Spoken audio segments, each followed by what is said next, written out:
And theme song. No problem. Just go ahead. Let's hear it, Canada! Welcome to Atop the Fourth Wall, where bad comics burn.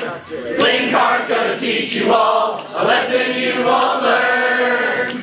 Frosty, you're not the smartest. Black Belt, you're not an artist. Anyone who's had a bad comic published, it could be your turn. Linkara, here's a man, punch, wears a pretty hat, Linkara.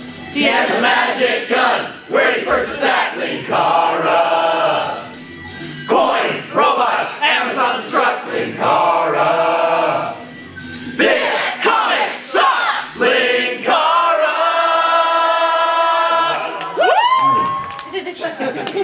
Oh my god, we got a Daredevil. Is that, oh my god. Yeah, I know. Wow.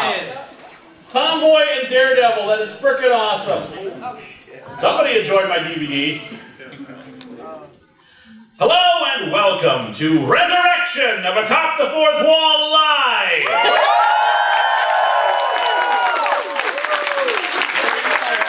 If this is your first time seeing Atop the Fourth Wall in live or recorded form, just know that at this point in the live show, I say something funny and self-deprecating, but I'm not actually paying attention to what I'm reading off, and people will hopefully laugh at my ineptitude. And speaking of this script, because I'm reading it in front of you with very little planning beforehand, I apologize in advance if I stutter or slur my words. And I know some people can get really excited for these live shows and want to throw out their own jokes and comments, but just remember, I'm recording this. So if you say something not funny, you're being not funny in front of thousands of people. I accept your challenge! You know, I recently celebrated the 300th episode of Atop the Fourth Wall, but while looking at Holy Terror as one thing, it didn't really celebrate how the show started. The Clone Saga! There are so many possibilities that the Clone Saga could have explored, and as such, today we're going to look at what if Spider-Man's clone had lived? What If was a very cool concept for a series. Basically, they took the ending to a previous comic storyline and changed it. It's kind of like DC's Elseworlds, except while that explores stuff like, what if Superman was a werewolf or something, this has stuff like, well, what we see here. Bear in mind that the original Clone Saga that I review is technically the second Clone Saga for Spidey. The original Clone Saga was the one in the 70s, when the clone of Gwen Stacy showed up, and it ended with the Jackal creating a clone of Spider-Man that he fought in an arena. And while it was supposed to be a two-men-enter, one-man-leave situation, I'm happy to report that both Spidey and his clone were able to get beyond Thunderdome. Does that count? Yeah, Spoonie? If you're watching this, I'd suplex your outfit, but nobody buys your clothes. Boom!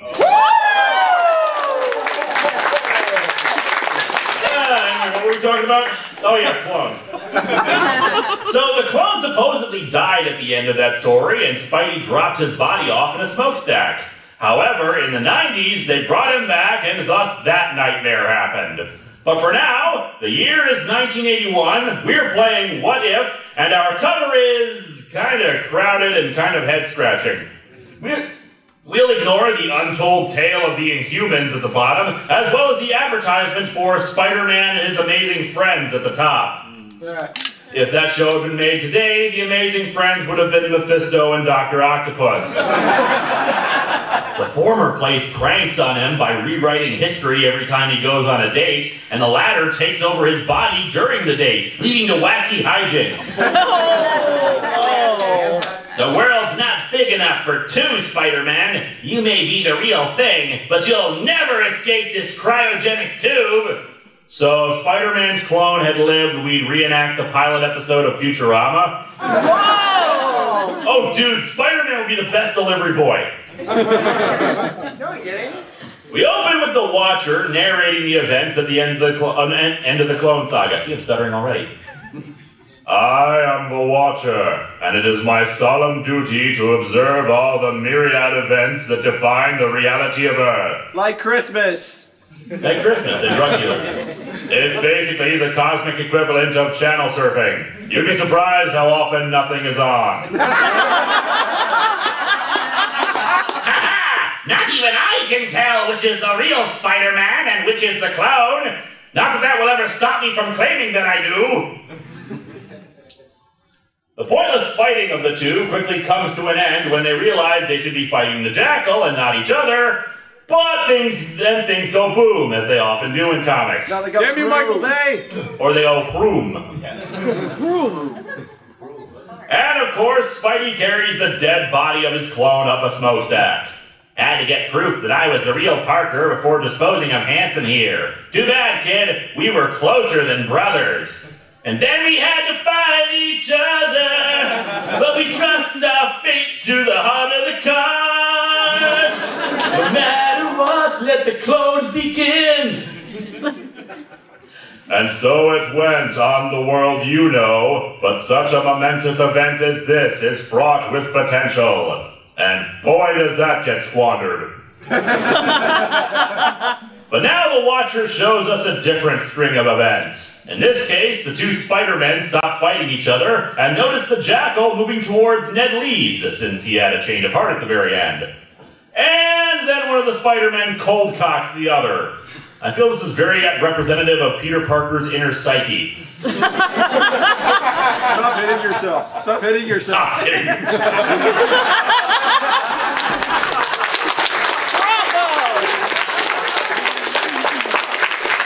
That's how you bring it funny. And so this version is able to rescue Ned Leeds, who was a supporting character in Spider-Man for like a ton of years, but I know like absolutely nothing about him, without the clone taking a hit. Jackal still dies, so that's a plus. The Gwen Stacy clone feels bad about how she's, well, you know, a clone. I'm not even really alive! Of course you're alive! Now get a hold of yourself. Leeds is okay, just unconscious. I want you to call the police and call an ambulance. Tell them anything you like. Gwen proceeds to tell the cops and the ambulance that she is Spider-Man and save the day herself. He then swings off to the Jackal's laboratory, where there is a convenient cryogenic chamber, where he places the unconscious other Peter Parker while he figures things out. I would remind you that the Jackal is a high school teacher, and he just happens to have a cryogenic chamber on hand. Well, I kid, of course. He's borrowing this one from some other scientist who asked him to have it back on the next day. I think his name was Victor Freeze or something. Something about his wife needing it? Yeah, probably wasn't important. That's just cold. Oh, you're as cold as ice. The Iceman cometh. I'm horrible. Yes. We love you too. As you may have guessed already, the one who's awake right now is in fact the clone. And for some reason, the Jackal cloned him from much younger cells, meaning he's a few years out of date. Last thing I remember was donating a tissue sample to Warren in freshman bio. Come to think of it, it did seem weird that my high school teacher wanted urine, hair, blood, and semen samples of me, but I'm not the teacher. No kiss. Yeah, in hindsight, it really does not surprise me that Parker keeps screwing up his own life so completely. Actually, here's a better question. If he's cloned from samples voluntarily given by Peter, how does he know Professor Warren is a villain? Wasn't a joke, it was just an observation. He returns to his old neighborhood, expecting to see Aunt May, but finds the place is basically abandoned. Parker, my boy, I think we've been asleep for a very long time. Aw, man, that means those tickets I had for being at the taping of Saturday Night Live are expired! Oh no! I slept too long. See, I didn't know if anyone would get that joke. I did. He tracks down Aunt May, who's now living with Mary Jane Watson's Aunt Anna. Somehow, 3 years have passed while I was in suspended animation. Aunt May must figure I'm dead. I hope that seeing me again won't shock her too badly. That's our Peter. He's real quick on the uptake. Come on, dear. We've been baking cookies and need someone to eat them for us. I want to put some bulk on you. How am I supposed to harvest your young organs to stay alive if you're such a beanpole? Peter manages to BS his way through the conversations. I'm so glad you and Mary Jane are seeing each other again, Peter. You must put Gwen out of your mind. Yeah, I'm trying to forget everything, Aunt May. It's called retcons, Peter. You'll get used to them. Could I have some sort of amnesia? Mary Jane, that would be Mrs. Watson's niece. And Gwen was the woman who claimed she was a clone. We must have been very close at one time. I sure hope I didn't tragically cause her death with my web line and then obsess over it for the rest of my life. Because that would be depressing. Peter seems so foggy, Anna, and he's lost weight. I do hope he can get over Gwen Stacy's death. He's only a boy, you know. I'm standing right here, Aunt May. Later, while swinging through the city, I gather from the conversation that I have a pad somewhere in the city now, and I've dated both Gwen Stacy and Mrs. Watson's niece. Gee, I wish I could remember all the fun I must have had. Oh. Really, the one more day jokes just write themselves. Premature web. Premature web. Oh. Funnier than me this time. How do I shot web? Since he doesn't know where his apartment is, he decides to go to the Daily Bugle to look for more information. This will end well. Unfortunately, he's just as out of date there, still being interested in Betty Brant, who's married to Ned Leeds. Whoops. Actually, you know what's funny? There's always this constant debate about who should be Peter's one and true love, Gwen Stacy or Mary Jane Watson. Yet nobody gives a rat's ass about his relationship with Betty Brant. Thank you. What, no shippers out there for those two? Come on, let's get another woman killed because of Peter's poor decision-making skills. And Glory Grant, anyone? No. No, I don't remember that. Pictures of Spider-Man. Yeah, that's the one true love, J. Jonah Jameson. Yeah.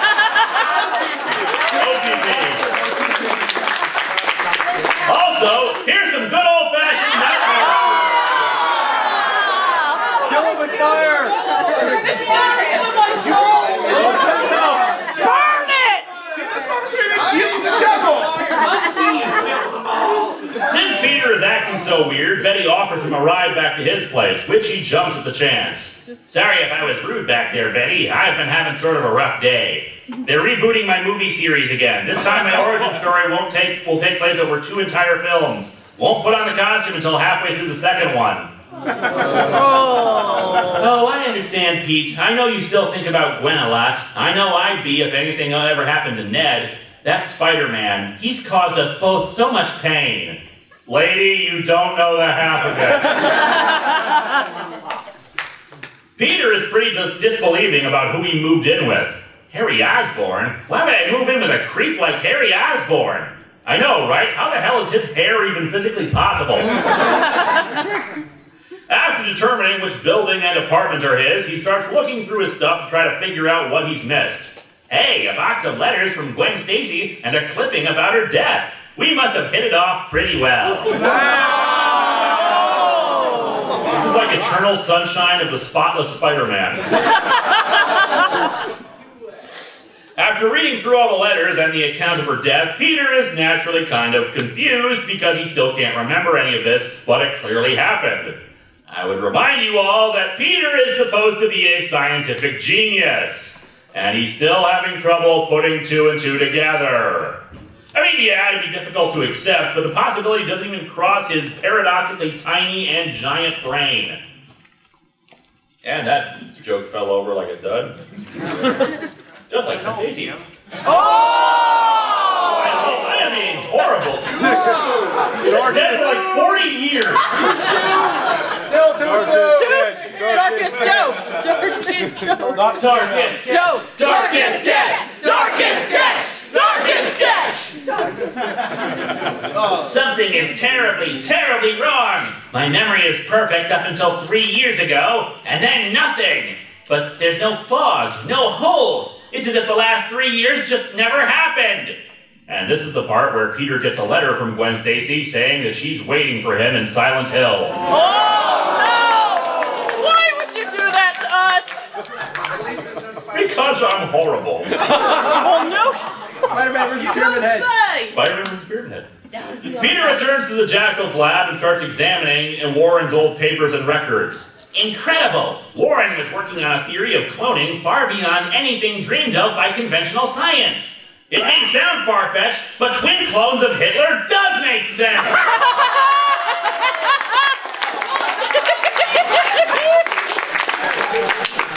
Geez, the science major in me is impressed. Only a science major could be as impressed as I am! Not even a regular major, just science major. Like, I'm going to science. Like, Nope, you failed. Good try, though. You still won over earlier on. Don't worry about it. Warren seems to have figured out a way to bring his clones to instant maturity and even duplicate the original donor's mind. That means his clones would have all the donor's memories, thought patterns, and would be, in fact, a perfect duplication. They wouldn't have to update their eHarmony profile at all! My God, he even took samples from us in class. What? Oh, yeah, I remember that. Oh, God! In fact, it's the last thing I do remember. Oh, God! Oh, my God. I understand now. I'm a robot! No, he has, of course, realized that he's the clone. Well, enjoy spending 3 years whining about that fact. At least you get a cool costume out of it. And we get a quick preview of that as Peter, okay, for the sake of simplicity, we'll call him Ben Riley from here on out, tries to make sense of his own identity. But he can't worry about that for very long, since apparently the cops have been tipped off about the Jackal being Professor Warren, so they're snooping around. Ben can't let them see the notes for fear of discovering his identity, so he goes on the attack. Spider-Man, Spider-Man, this is a clone of Spider-Man. Can he swing from a thread? Of course he can. The Jackal made copies of all his equipment. Yeah, we're going to skip a whole bunch of this because it's basically just Ben evading the cops. After settling on a rooftop to think some more about his dilemma, he's attacked by a robot sent by the Kingpin. Still as nimble as ever, eh, Spider-Man? Ah, you're just jealous because I'm an agile superhero, and you're just a little camera with smoke coming out of your nozzle. For a photographer, you'd think he'd know that cameras don't usually have nozzles. it's the gun. Yes, but he said camera with a nozzle. Oh, okay. Did I have to explain the joke? That's it, we're done. We're done, pedal over, get out, don't look at me! Damn it, Canada, you had one. Unfortunately for Ben, he really has no idea who the Kingpin is, so he just mocks the voice on the other end. The Kingpin, being a criminal genius, comes up with a new, foolproof plan to kill Spidey with the drone. Set it to self-destruct. So the thing only had one shot in its gun. Being the Kingpin of crime, he surprisingly can't afford very many bullets. Insert Chris Rock joke here. Don't use self-destruct, it's super effective. There you go. Okay, you guys are being funnier than I am. I sucked at it. I hate to show the episode afterwards. Oh, no. Alright, we're there. The next day, Ben goes to Empire State University. Well, I can tell by my textbooks which courses I have this semester. I just hope I can fake my way through the work. Wow, Ben, you've only been there for a day, and you've already figured out how college works. Oh, I turned in, forgot to skip a page. He also bumps into Flash Thompson, who, from his point of view, was a bully, but nowadays, the two are good friends. Wait a second, character development in a Spider-Man book? We can't have that! Better call it Mephisto, Ben! Later still, Ben has gotten through the classes for the day, but of course 3 years of study aren't there, and he knows he won't be able to pass the semester. But how do I explain that to the dean? Excuse me, sir, I was born last week and I only have a high school education. Pass or don't pass, Ben, doesn't make a difference. You're in an American college. You're still going to be indebted to this place for the rest of your life. It's sad and funny because it's true. Yes. Yep. As Ben contemplates how much the real Peter Parker has gotten his life together and how he's likely going to screw it up, the Kingpin attacks again, this time in person. So, Spider-Man, you came back looking for me. Hey, it's Mr. Clean, putting on a little weight, ain't ya? Nice. Well, yes, actually, I really should not have agreed to be in that food fight movie.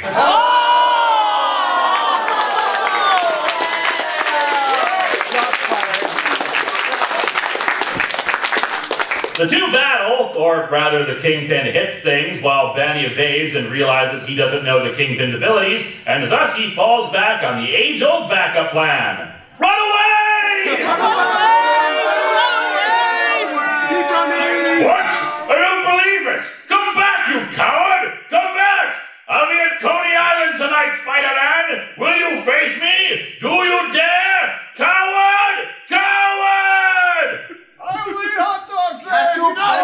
Oh my god, I love this. The Kingpin is like a 6-year-old who doesn't get his way. You're not supposed to run away, you big dog! I'm just gonna shake my fist at you, you poophead! Everything was better with my Spider-Man! Back in his apartment, Ben realizes just how screwed he is if he tries to take over Peter's life, and thus he decides he needs to bring Spidey back into things. Well, this is it. There's no reason in the world not to pull the plug on this thing and let Father die. Father? I don't quite think that's how cloning works, Peter. Or does that mean inbred hillbillies are actually clones of each other? Oh no! Ben briefly considers pulling the plug, rationalizing that Peter wouldn't hesitate to kill him since he's not a real boy. Just pull the plug, dump the body in an industrial chimney or something. Then come back years later and then have other clones show up and have mysterious bones placed inside the chimney stack that completely confuse everything and just make the whole thing dumb and a plot by Norman Osborn that makes even less sense. And that's the Clone Saga. But no, he breaks the glass and gets Peter out. Open your eyes, Peter! It's Independence Day! And you're President Bill Pullman! What about Boomer? No. What about Boomer? That's the joke. I'm trying to think of a way to make Boomer into Ben. Ben will live. Benner will live. Okay. Let's see. No, I lost my place. It's all your fault. Ben gets Peter up to speed on what's happening, including their appointment with the whiny Kingpin at Coney Island. They decide they can't let two Spider-Men be seen swinging around New York. As such, Ben gets put into one of the Jackal's old suits. And good lord, is it ugly. Man, were the 70s and early 80s always this, like, mustardy? Yes. Yes. Yeah, absolutely were. Yes. Ask 80s. I'll let you off here, bro. If I know Kingpin, he'll have a trap set ahead. Be careful, okay, Spidey? I've sort of grown accustomed to your face. I plan to skin it from you later in your sleep. He's making a Peter Parker suit. Goodbye, horses. There you go. Oh, peace. I'll let you off here, bro. No. Again, I lost my place. The Kingpin, however, has monitors set up that let him spot Ben being dropped off. As such, he has his goons kidnap Ben. Well, I've made myself as conspicuous as I can. The next move is up to the Kingpin. And then a sharpshooter hits him? Yeah. No, of course not. At that moment, the giant Ferris wheel begins to spin wildly. Ah, nothing says high-intensity, fast-paced action scene like a Ferris wheel. Now I can't turn the page. There we go. Live, everybody. Live entertainment, everybody. I shall bring you down to earth with my laser cane!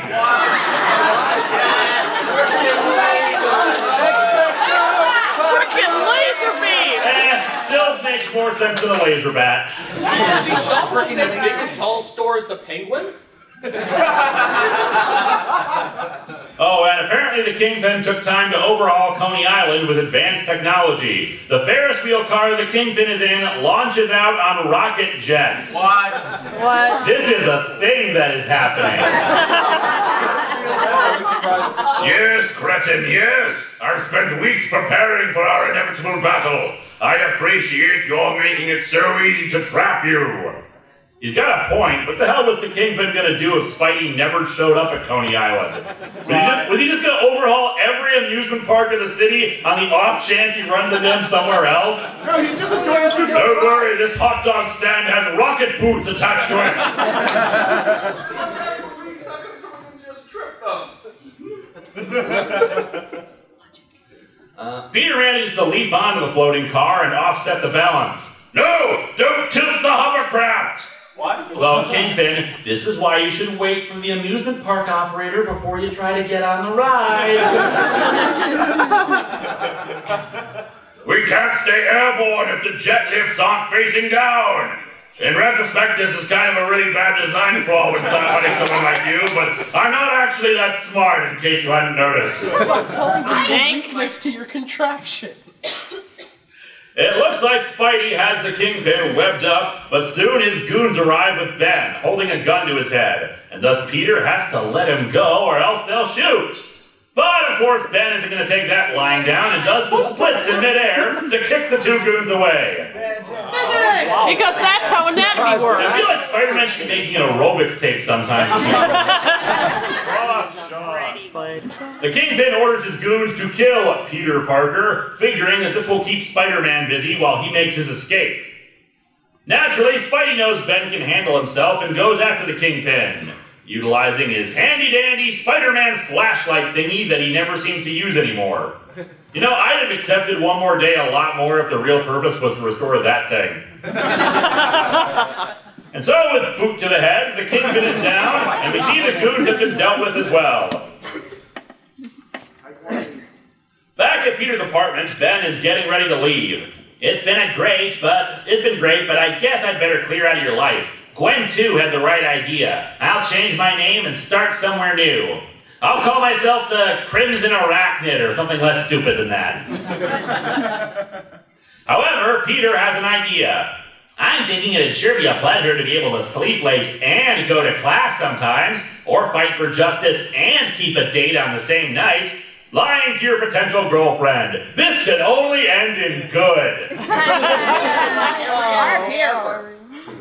You mean, sure, why not a real double identity? You be Spidey on Mondays and Wednesdays, I'll take Tuesdays and Thursdays. We'll flip for the weekends. This is the weirdest remake of The Odd Couple I've ever seen. Actually, I would watch that, actually. Why two Peters? Why two Peters? Why not? And so our comic ends with them agreeing to the idea. Good deal, bro. I get the bed, you get the couch. I get Mary Jane, and you get Doc Ock.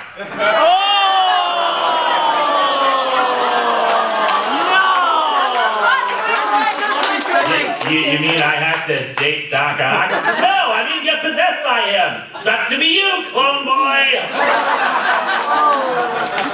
This comic is pretty good and ends a hell of a lot better than the actual Clone Saga did. Unfortunately, this was never followed up on in any other what-if issues of the like, so unfortunately we don't get to see the fallout of that ending. I mean, yeah, it's actually pretty cool to have a double of yourself. You have instant backup, someone you know you can trust and talk to, and it honestly does benefit the Spider-Man thing if they alternate and just keep each other apprised of what happens. However, as I brought up, this kind of causes issues for their relationships, especially if one got married. And hell, Harry Osborn is supposed to be living there too, right? How the hell do you explain all the food getting eaten faster because there are actually 3 people living there and not 2? But whatever, it's a cute idea. It's a cute what-if kind of idea that asks the same questions as the Clone Saga did without bogging it down for 3 years. That's all I've got, so thank you, everybody.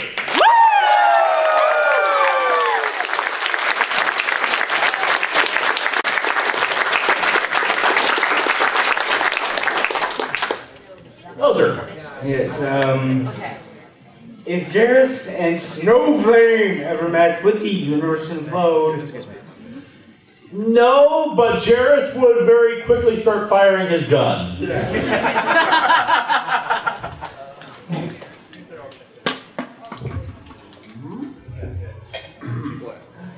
Hello. Hello.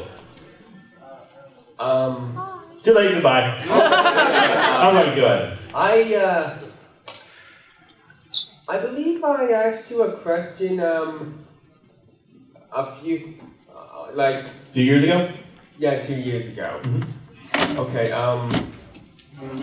oh yeah, will there be a Dr. Linkara, an evil Dr. Linkara? Technically, he's already evil. Technically. From the mirror universe. No, There is now. My mind is blown. Because technically, the Dr. Insano of that universe is good, but Linkara was evil, who came from another universe, and went from evil to good. So I'm not even sure how the hell that works. Do you have an Wait a explanation? minute. If good Insano is played by you in the mirror universe, would that mean evil Linkara would have to be played by Spoonie? Yes. I like that. We're going to go with that.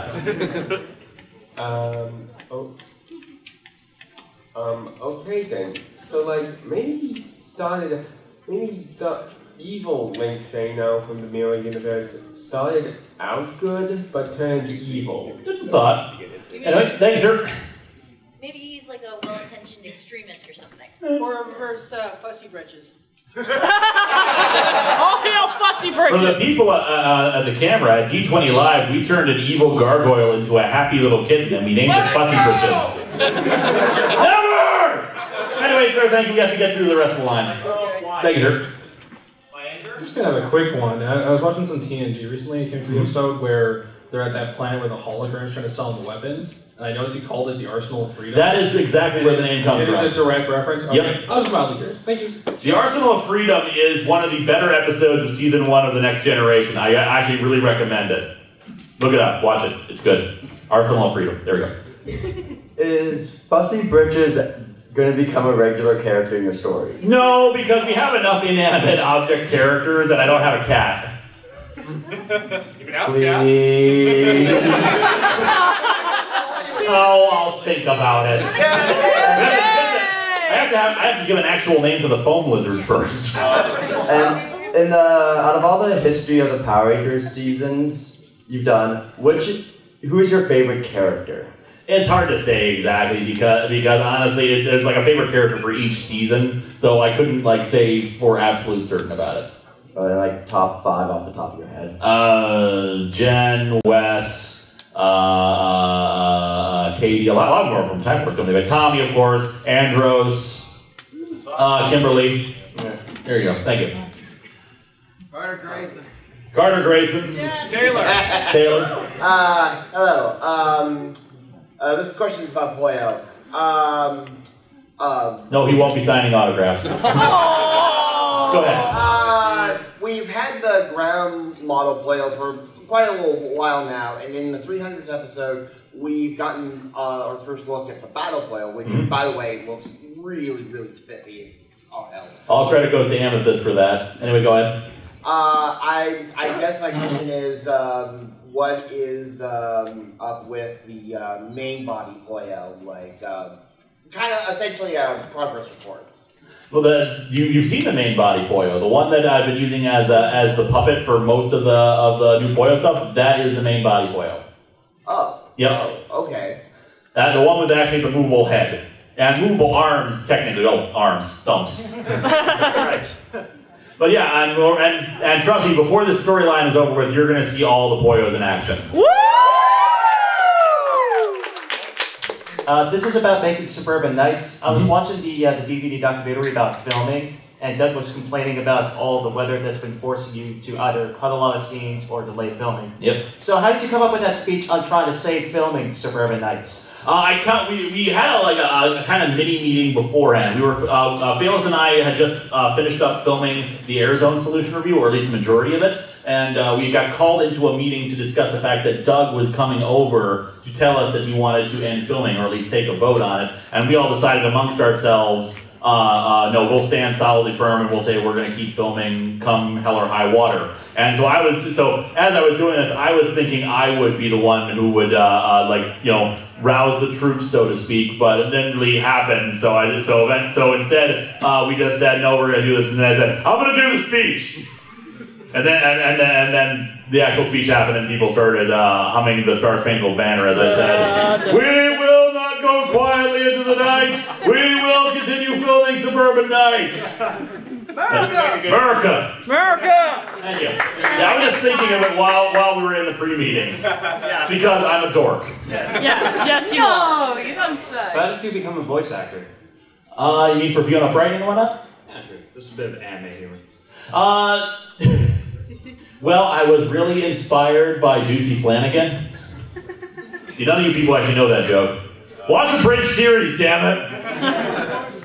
No, I'm not an actual voice actor, so to speak, yet, but I am going to be on the Fiona Frightening game that my title card artist Al is working on. I will be voicing a candle night thing. I can't remember. Sir Waxworth, that's it. So once we get that off the ground, I'm going to be voicing that. Woo! Hello. Hello. I was wondering with the new Batman Superman movie, I know you primarily... Batman v Superman, giant monsters, all out attack. I know. But I know you mostly do comics, but we've seen now images of Batman and Ben Affleck as Batman and Wonder Woman. We haven't seen images of Wonder Woman? Yeah, well, her as that and a prince, but I haven't seen that yet. So yeah, they're out there. Okay. But for primarily for Wonder Woman and also for Batman, what are your primary fears and what are your hopes for that project?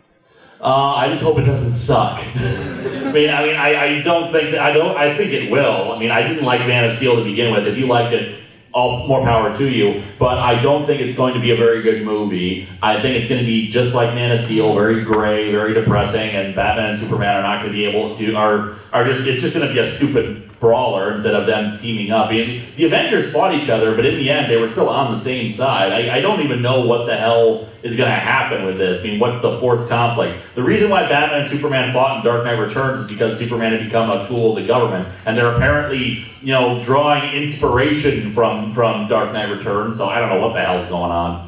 But whatever. Unfortunately, we have to cut this off now after your question, sir, because I've just been told we have like 1 minute left. So thank you very much for coming out here. Clap! When are we getting the next History of Power Rangers? Hopefully in the next month. I'm like a year overdue. I'm sorry. I'm sorry! What do you want from me?